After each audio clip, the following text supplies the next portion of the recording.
అందరికీ నమస్కారం. అద్దంకి నియోజకవర్గంలో 100 పడకల ఆసుపత్రి ఎక్కడ అంటూ అద్దంకి వైసీపీ సమన్వయకర్త సవాల్ విసిరారు.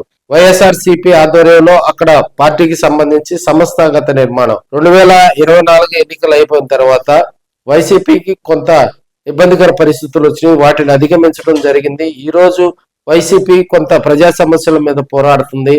అద్దంకి కాన్స్టిట్యున్సీలో కూడా కొత్తగా మరి డాక్టర్ చింతలపూడి అశోక్ కుమార్ సమన్వయకర్తగా నియమించారు.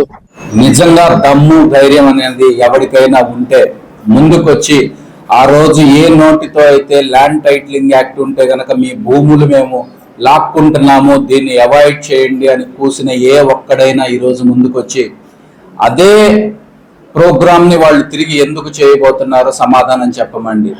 సంస్కారం లేనిది ఎవరికో తెలుస్తూనే ఉంది.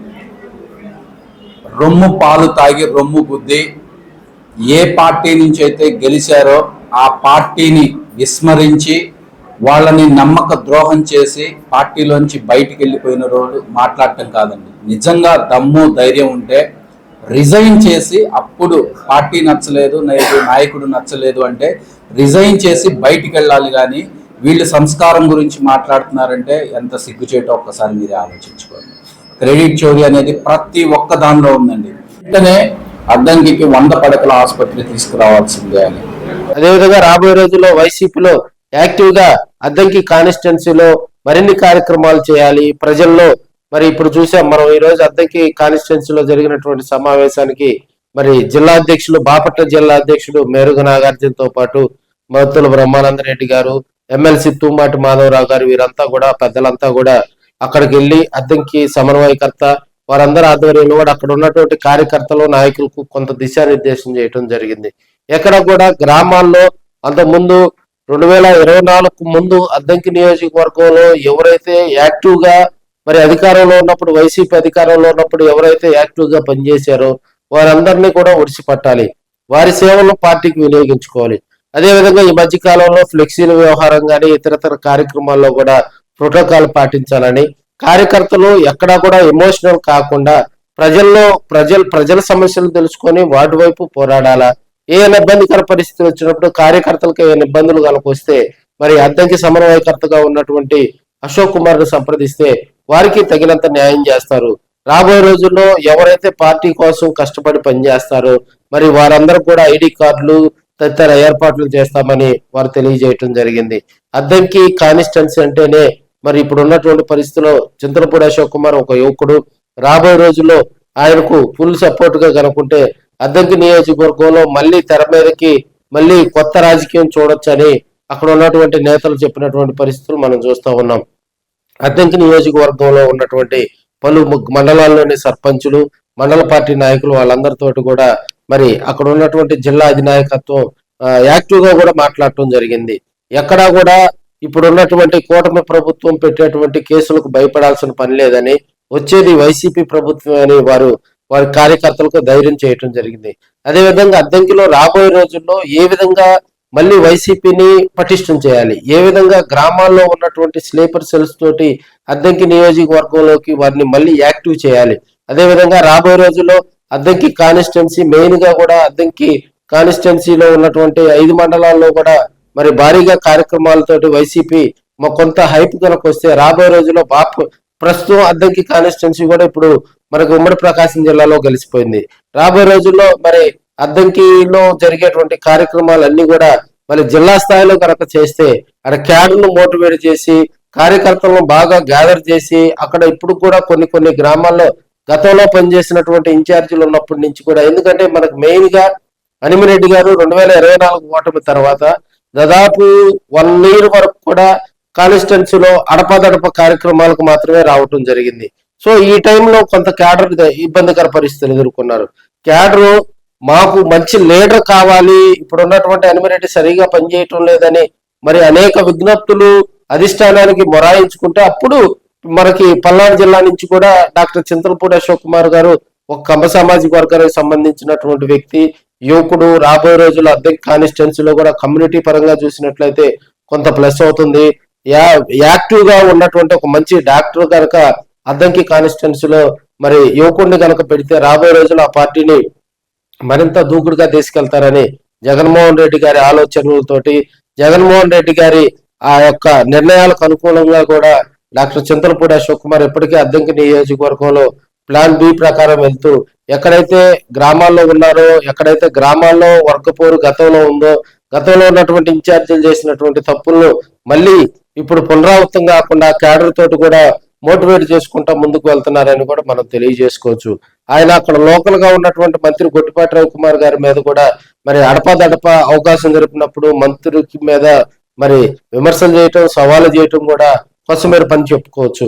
అదేవిధంగా అద్దంకిలో 100 పడకల ఆసుపత్రి ఎక్కడ అనేది కూడా ఆ కొత్త నినాదంతో ఆయన బేసికల్ గా డాక్టర్ చింతలపూడి అశోక్ కుమార్ గారు ఆర్థోపెడిక్ డాక్టర్. సో ఒక వైద్యుడిగా ప్రజలకు వైద్య సేవలు అందించాలన్న ఆయన తపన, అదే విధంగా 100 పడకల ఆసుపత్రి గనక అద్దంకి కాన్స్టిట్యున్సీలో గనక ఉంటే అది పేద ప్రజలకు ఎంతో ఉపయోగపడుతుందని ఆయన బాధ్యతలు చేపట్టిన దగ్గర నుంచి కూడా ఇదే అంశాన్ని పదే పదే అద్దంకి కాన్స్టిట్యున్సీలో వినిపిస్తున్నటువంటి అంశం. మరి ఆ ఆసుపత్రి గురించి ప్రస్తావన చేయటం, దాని మీద సాక్షాత్తు మంత్రికి సీఎం చంద్రబాబు నాయుడుకే సవాలు ఇచ్చినటువంటి పరిస్థితులు మనం చూస్తా ఉన్నాం. ఈ రోజు మీడియాతో మాట్లాడినటువంటి సందర్భంలో కూడా ఆయన పలు అంశాలను కూడా మాట్లాడటం జరిగింది. అదేవిధంగా ఇప్పుడున్నటువంటి కూటమి ప్రభుత్వం చేస్తున్నటువంటి విచిత్రమైన ప్రచారం ఏంటంటే పాస్బుక్లపై జగన్మోహన్ రెడ్డి ఫోటో వేసుకున్నారు. ఇప్పుడు కూటమి ప్రభుత్వం మరి రాజముద్రతో ఇస్తుందనేది దాన్ని కూడా తిప్పుకొట్టారని తెలియజేసుకోవచ్చు. ఒక సందర్భంలో కూడా ఎమోషనల్ గా మాట్లాడినటువంటి డాక్టర్ చింతలపూడి అశోక్ కుమార్ గారు మరి ఇప్పుడు ఉన్నటువంటి కూటమి ప్రభుత్వం చేస్తున్నటువంటి ఈ సర్వేని, భూముల రీసర్వేకి సంబంధించి అప్పుడెప్పుడో బ్రిటిష్ కాలంలో చేశారని మళ్ళీ వాటిని భూముల రీసర్వే పేరుతోటి గ్రామాల్లో ఉన్నటువంటి భూముల రీసర్వే చేసిన ఘనత మరి గత ప్రభుత్వం వైసీపీ ప్రభుత్వానికి దక్కుతుందని, మరి అప్పుడు సీఎం గా ఉన్నటువంటి జగన్మోహన్ రెడ్డి గారు దాన్ని ఒక పథకం ప్రకారం కూడా అక్కడ ఉన్నటువంటి కార్యక్రమాల ద్వారా ప్రజల్లోకి ఈ భూముల రీసర్వేకి సంబంధించి ప్రజల్లోకి మోటివేట్ చేశారని, అయితే దాన్ని 2024 ఎన్నికల్లో కూడా తెలుగుదేశం పార్టీ దాన్ని వింత ప్రచారం ధోరణిగా వాడుకొని గందరగోళ పరిస్థితులు సృష్టించి ప్రజలకు వాస్తవాలు తెలియకుండా చేశారని ఆయన మాట్లాడటం జరిగింది. అదేవిధంగా ఇప్పుడు మరి రాజముద్ర పేరుతోటి కూడా మరి మనకు సంబంధించి భూముల సర్వేకి సంబంధించి కూడా వాటన్నిటిని మరి పాస్బుక్లు పంపిణీ చేస్తున్నటువంటి వాటిపై కూడా డాక్టర్ చింతలపూడి అశోక్ కుమార్ మాట్లాడటం జరిగింది. ఏదేమైనా అక్కడికి వచ్చినటువంటి వైసీపీ అధినాయకత్వం, జిల్లా నాయకత్వం వారంతా కూడా అద్దంకి నియోజకవర్గంలో యాక్టివ్ గా ప్రజల్లో ఉంటూ, అద్దంకి ప్రజలకు అందుబాటులో ఉంటూ, స్థానికంగా నివాసం ఉంటూ ఏ కార్యకర్తకి ఇబ్బంది వచ్చినా కూడా డాక్టర్ చింతలపూడి అశోక్ కుమార్ అందుబాటులో ఉంటారని, రాబోయే రోజుల్లో ఆయనకు దశ దిశ అద్దంకి కాన్స్టిట్యున్సీలో ఉన్నటువంటి పరిస్థితులు కూడా బేరీజ్ వేసుకొని అక్కడ క్యాడర్ గనక అండగా ఉంటే మరి అద్దంకి నియోజకవర్గంలో వైసీపీ జెండా రెపరెపలాడుతుందని దిశానిర్దేశం చేయడం జరిగింది. ఈ సందర్భంగా కొన్ని గ్రామాల్లో ఉన్నటువంటి పార్టీలో ఉన్నటువంటి పరిస్థితులు, అదేవిధంగా మండల పార్టీలో ఉన్నటువంటి ఇబ్బందికర పరిస్థితులు, గ్రామాల్లో ఉన్నటువంటి వాటి సంగతులన్నింటినీ కూడా మరి అక్కడ ఉన్నటువంటి పెద్దల దృష్టికి అక్కడ లోకల్ గా ఉన్నటువంటి లీడర్స్ తీసుకెళ్లడం జరిగింది. వాటికి పరిష్కారం కూడా వారంతా మాట్లాడి, ఎందుకంటే మెయిన్ గా ఎక్కడా కూడా అద్దంకి నియోజకవర్గంలో ఉన్నటువంటి గ్రామాల్లో మెయిన్ గా కూడా మోటివేట్ అయ్యి పార్టీ కార్యక్రమాలకు అట్రాక్ట్ అవ్వాలి. పార్టీ కార్యక్రమాల్లో ఎప్పుడైతే వైసీపీ అధినాయకత్వం వైపు అక్కడ ఉన్నటువంటి గ్రామాల్లో ఉన్నటువంటి ప్రజలు వస్తారో ఆ రోజు పార్టీకి రాబోయే రోజుల్లో కూడా మంచి భవిష్యత్తు ఉంటదని నమ్మేటువంటి వ్యక్తులుగా కూడా మరి అక్కడ ఉన్నటువంటి అధినాయకత్వం చెప్తా ఉంది. ఎప్పుడైతే లోకల్ గా ఉన్నటువంటి గ్రామాల్లో ఉన్నటువంటి లీడర్షిప్ బలం అవుతుందో, గ్రామాల్లో ఉన్నటువంటి కమిటీలు ఫుల్ ఫ్లెడ్జ్డ్ గా మరి కమిటీలు వేసుకొని మళ్ళీ మండల స్థాయి కమిటీలు, నియోజకవర్గ స్థాయి కమిటీలు కనుక వేసుకుంటే అక్కడ ఉన్నటువంటి కార్యకర్తలకు కొంత బాధ్యత పెరుగుతుంది. దానికి అనుకూలంగా రాబోయే రోజుల్లో పార్టీలో కూడా మంచి భవిష్యత్తు ఉంటది. కార్యకర్తలు పార్టీ కోసం జెండా మోసిన కార్యకర్తను ఎట్టి పరిస్థితుల్లో వదిలిపెట్టేది లేదని, ఈసారి వైసీపీ గవర్నమెంట్ వస్తుందని, అప్పుడు ప్రతి కార్యకర్తకు కూడా జగన్మోహన్ రెడ్డి మరి ఆయన గుర్తు పెట్టుకుని ప్రతి కార్యకర్తకు కూడా న్యాయం చేస్తారని అక్కడికి వచ్చినటువంటి అతిథులు మేరుగు నాగార్జున గారి, అదేవిధంగా మనకి పార్లమెంటు పరిశీలకులుగా ఉన్నటువంటి బొత్తుల బ్రహ్మానంద రెడ్డి, అదేవిధంగా ఎమ్మెల్సీ తుమ్మాటి మాధవరావు వారంతా కూడా అద్దంకి నియోజకవర్గంలో వైసీపీకి దిశానిర్దేశం చేయటం జరిగింది. చూశారు కదా ఫ్రెండ్స్, ఈ వీడియోపై మీ కామెంట్ ను స్పష్టంగా తెలియజేయాలని మీ ఆర్కే కోరుకుంటా ఉన్నాను.